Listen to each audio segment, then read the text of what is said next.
Bonjour à tous. Déjà, je voudrais remercier la CCI du Congrès de me faire l'honneur de présenter cette présentation et d'ouvrir un peu l'atelier d'aujourd'hui. Donc, je n'ai pas de conflit d'intérêt pour cette présentation. Et voilà mes arguments. Donc, on m'a demandé pourquoi faire de la recherche. Alors, ça paraît comme une évidence, mais j'essaie de trouver des arguments.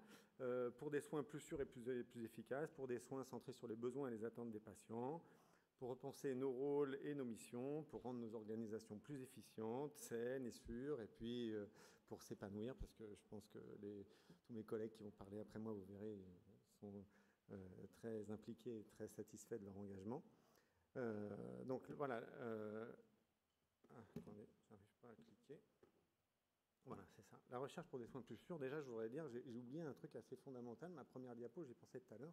C'est que pour les gens qui travaillent dans les CHU, en fait, je sais pas, des ordonnances de 58 qui nous donnent les triples missions des CHU, donc le soin, évidemment, l'enseignement et puis à la recherche. Donc pour ceux qui travaillent dans les CHU, en fait, je dirais que c'est presque un engagement de nature de faire de la recherche. J'ai oublié de faire une diapo là-dessus.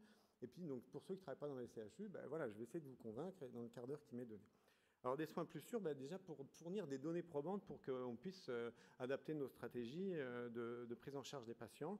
Parce que les données probantes, les données issues de la recherche dont on a besoin, rendent les décisions plus saines et plus sûres. Et donc, effectivement, elle s'appuie, la décision pertinente, sur le jugement de l'infirmière, sur les ressources disponibles dans les milieux de soins, sur les préférences du patient. Mais on oublie souvent les ressources issues de la recherche et l'intégration des résultats de travaux de recherche qui sont d'une importance pour la pertinence des soins.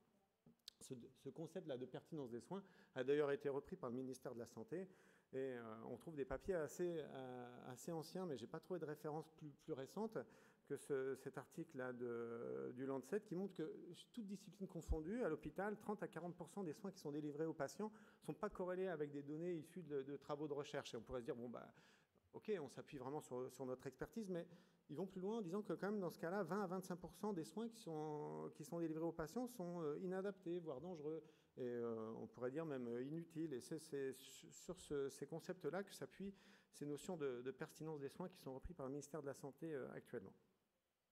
Et donc la recherche, c'est aussi une perspective de soins centrée sur le patient.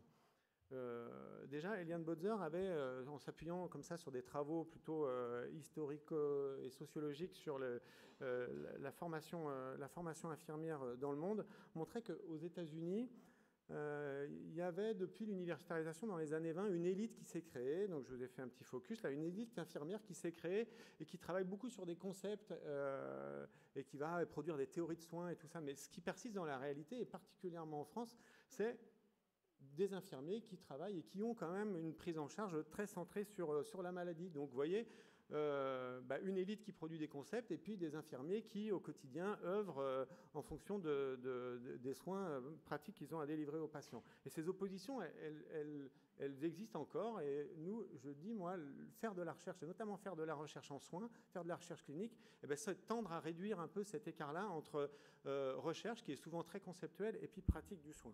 Donc moi, c'est sur ce modèle-là, c'est aussi ce modèle-là que j'espère promouvoir. Et puis donc des soins centrés sur les patients, c'est aussi identifier la personne derrière le patient. Donc faire de la recherche, c'est s'intéresser au devenir des patients, produire des soins plus sûrs, et donc ça implique qu'on identifie la personne derrière le patient. Ça implique qu'on s'attache à efforcer de restaurer le sentiment de contrôle du patient et à évoluer l'impact de la participation du patient. Et puis, on a montré que, de toute façon, l'objectif de délivrer des soins qui soient centrés sur les besoins et les attentes du patient, c'est forcément un impact positif, que ce soit pour le patient, pour les proches. Et puis après, je vous ai mis, on trouve plein d'évolutions cliniques favorables, donc une diminution du stress post-traumatique, diminution de séjour en réanimation. Donc, la recherche peut être le moyen de produire quand même des soins beaucoup plus adaptés, beaucoup plus en regard avec les besoins et les attentes. Mais je vous ai dit aussi, dans mes arguments, c'était repenser nos rôles et nos missions. Alors là, on va faire un petit peu de sociologie, on va se retrouver, je vais faire un petit parallèle un peu historique et sociologique aussi. Je vous emmène au Royaume-Uni dans les années 80, grosse réforme sociale. Margaret Thatcher, là je vous ai mis cette couverture du Guardian, dit bon ben voilà, avant on avait de l'industrie, on va arrêter tout ça, on va aller vers une société de services, de finances. Et puis finalement, la société est très déstabilisée, beaucoup de chômage, beaucoup de précarité. Et là, Fredson, qui est sociologue américain, il se dit bon, ok, je vais m'intéresser à la médecine et aux médecins. Et il va voir les médecins, et ce que disent les médecins, c'est la question basique à laquelle ils sont confrontés, c'est est-ce qu'on peut empêcher les changements de la société? Probablement pas, mais est-ce qu'on peut les accompagner, les encadrer pour notre bénéfice, nous médecins, et aussi le bénéfice des patients? Et il dit, qu'est-ce qu'on risque? Probablement pas grand-chose, mais sortir d'une pratique un peu individuelle et créer des standards collectifs de prise en charge et d'être reconnus comme des acteurs de santé, mais de santé dans une acception large qui dépasse largement les bornes de la médecine. Et moi, je me dis, là, est-ce que nous, on n'est pas là dans des sociétés pareilles, en mutation, avec l'évolution de l'âge, de la dépendance, des maladies chroniques, et nous, infirmiers et paramédicaux, est-ce qu'on peut empêcher ces changements? Probablement non. Mais est-ce qu'on peut les accompagner, faire de la recherche sur les besoins des patients qui vont devenir âgés, dépendants, multipathologiques? Qu'est-ce qu'on a à perdre? Rien. Mais on a tout à gagner, je pense, et du coup à être reconnus comme des acteurs de santé et répondre aux besoins des usagers. Donc je pense que c'est un vrai engagement de société que de faire de la recherche. Et puis c'est le moyen de rendre nos organisations efficientes, saines et sûres, et c'est aussi un moyen de développer une pensée autonome, notamment pour les infirmières ou les autres paramédicaux. C'est une pensée autonome pour répondre à des besoins qui sont spécifiquement nôtres, quoi. Vous voyez bien que quand on pratique, on a des questions qu'on se pose qui ne sont pas les questions du médecin, les questions du kiné quand on est infirmier. Et donc je me dis, la recherche, c'est améliorer des soins qui nous sont propres. Et donc là, je prends cet exemple de ce papier, là, les relais de catécholamine, vous faites tous des relais de catécholamine. Là, dans cette étude-là, menée par l'équipe de La Roche-sur-Yon, on s'intéressait relais automatique versus relais rapide. Bon, cette étude-là montre qu'eux, ils préfèrent le relais automatisé. Nous, on vient de finir une étude, on va sortir un papier, là, j'espère, en 2019, et on ne montre pas tout à fait les mêmes résultats, mais en tout cas, c'est intéressant parce que c'est des questions qui nous intéressent. Et en tout cas, ce que montre cette étude-là et ce que nous, on va montrer, c'est que les relais de catécholamine, c'est vraiment une phase d'instabilité hémodynamique qui peut avoir des conséquences. Donc de la recherche spécifiquement sur notre activité. Ou alors cet autre papier, là, c'est comment on doit préparer une seringue pour pousse-seringue pour que le produit soit idéalement réparti dans la seringue et qu'on ait une stabilité de l'administration. Donc je regarde le compteur, j'ai un petit peu de temps pour vous faire. Vous savez comment on doit les préparer, ces seringues, en fait, là? En fait, la question, c'est de savoir, est-ce qu'il faut mettre le solvant d'abord ou le solvant après? Voilà. Et donc là, Bruno Garrigue, qui bossait dans le 91, nous dit, peu importe en fait.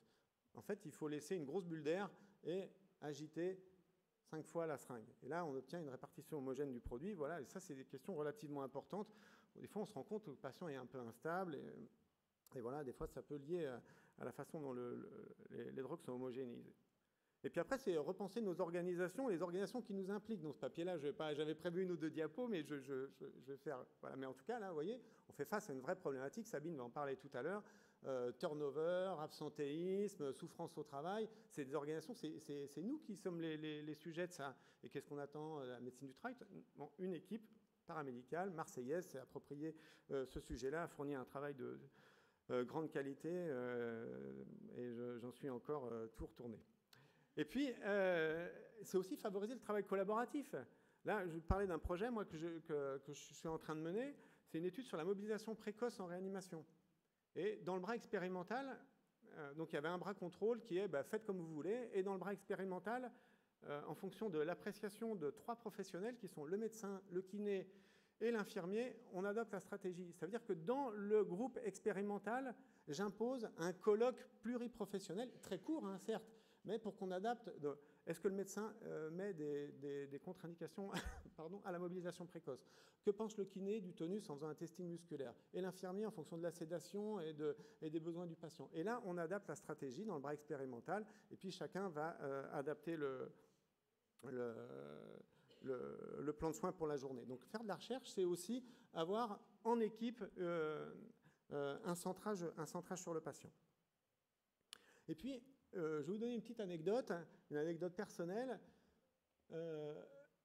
Bon, j'étais cadre de santé en réanimation, et puis arrive un nouveau nouveau PH, un Parisien, donc moi je habite en province, et je dis mais c'est super, nous on est attachés à faire une petite visite le matin, on est tous dans la chambre, tac tac, on parle des points clés du patient, il me dit ben ouais mais moi je m'intéresse, moi c'est vraiment un temps fort de pédagogie pour les étudiants en médecine. Et je dis mais on va pas s'entendre, et tu vas voir, tu vas louper des informations hyper importantes, et tu seras obligé de revenir, le tonus, le transit, la famille, tout ça.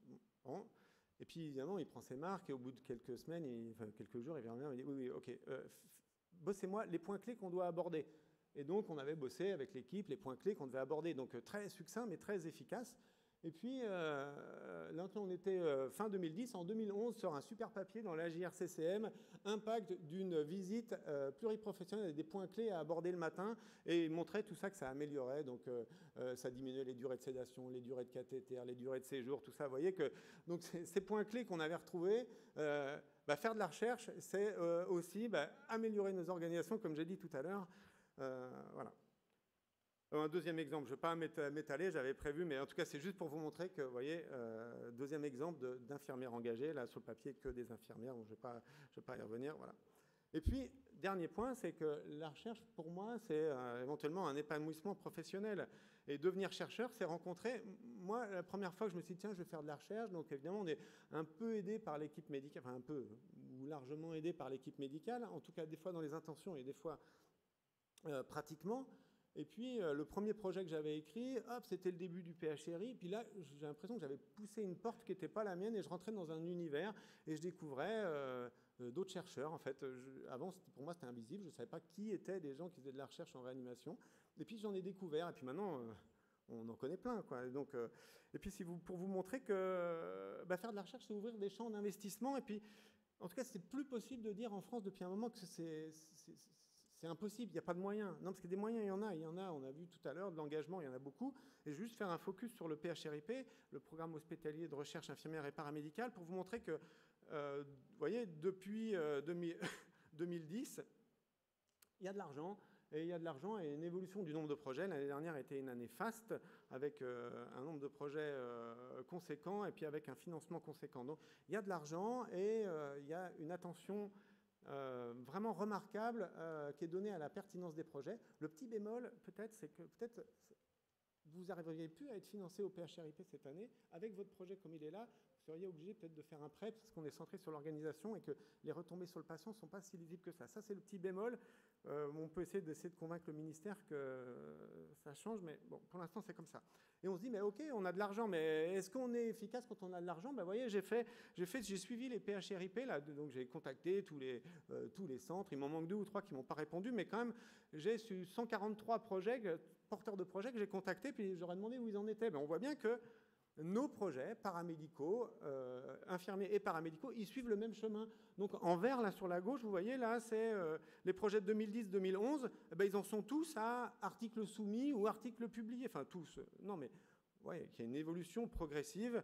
Les projets de 2016, les démarches réglementaires sont en cours, et voilà. Et on va jusqu'à publication. Donc on ne donne pas de l'argent à des gens qui n'en font rien, quoi. On arrive à donner de l'argent à des gens qui vont aller jusqu'à publication de résultats, et parfois même dans des grosses revues, puisque là, pour l'instant, sur les projets financés, il y en a 15 qui sont allés jusqu'à la publication d'un article dans une revue scientifique, pardon, et quand même un tiers en rang A et B, donc c'est-à-dire des revues de grande qualité scientifique, et qui, au passage, je ne sais pas si vous êtes au clair avec les points SIGAPS et tout ça, mais être premier auteur dans une revue de rang A, comme sont les collègues marseillais, ça rapporte à peu près 60 000 € à votre institution, un peu plus en fonction du point SIGAPS. Donc il y a l'impact scientifique et puis l'impact financier qui est non négligeable dans le financement des hôpitaux. Et puis, dernier point, pour finir, pour vous montrer que voilà, j'ai pris des articles infirmiers et paramédicaux de 2018. Donc voilà, cet article de Guillaume Fossade d'Orléans, voilà, impact d'une stratégie de mobilisation précoce avec des cycloergomètres, boum, JAMA. Bon, les collègues de Marseille, excusez-moi, je fais 4 diapos, je ne vais pas vous gêner, mais bim, Rojama, voilà, donc voilà, sur encore Marseille, hein, les lingettes, la chlorhexidine pour prévenir les infections en réanimation, et j'ai enfin réussi à publier mon étude sur est-ce que les barboteurs servent à quelque chose pour le confort des patients de réanimation. Donc pour montrer aussi que dans la communauté rétrécie des soignants paramédicaux de réanimation, il y a un vrai potentiel, un vrai engagement, et donc voilà, on est une communauté dont la recherche est une sensibilité, et si la recherche est une vraie sensibilité, je vous invite, encore une fois, j'ai fait la même diapo pour toutes mes topos, je vous invite à venir à Angers en fin d'année, et je vous remercie de votre attention.